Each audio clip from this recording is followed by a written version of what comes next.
अस्सलामुअलैकुम दोस्तों अपना अपना यूट्यूब चैनल अली में खुश आमदीद। दोस्तों अज तुहानूं पैप लाउण दी जाच दसदे आ भी फीटर नूं पानी दे पैप किदां लाईदे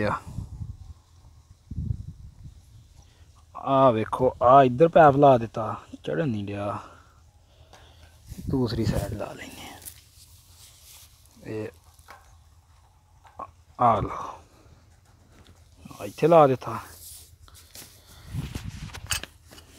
उधरों आ फीटर की थलड़ी साइड ते लाउणा पैप, जिहड़ा उतरों पानी आउंदा लैके।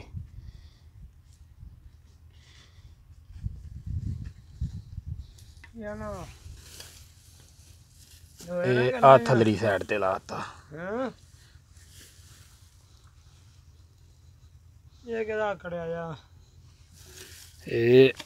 उधरों जिहड़ा वापसी वाला वा वो इहदे उतले बन्ने लाउणा।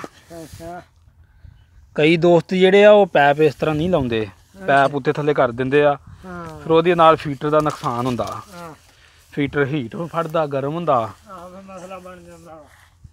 आ वेखो इस तरह कीता। ये असीं लगे फीटर चलाउण ते फीटर दा तुहानूं दसदे आ कमाल। कईयां दिनां बाद चलाउण लगे आ ते जिस तरह के मौसम भी हुण ठंडा वा,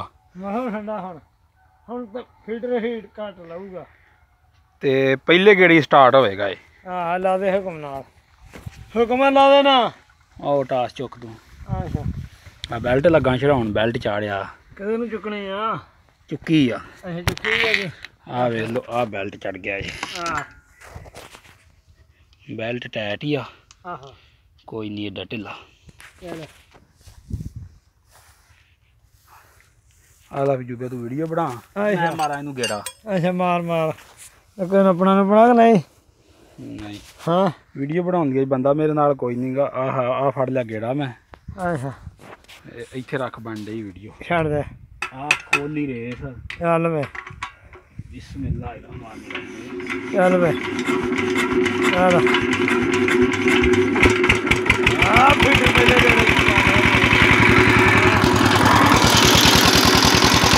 दोस्तों वीडियो शुरू तो लाके एंड तक वेख्या करो।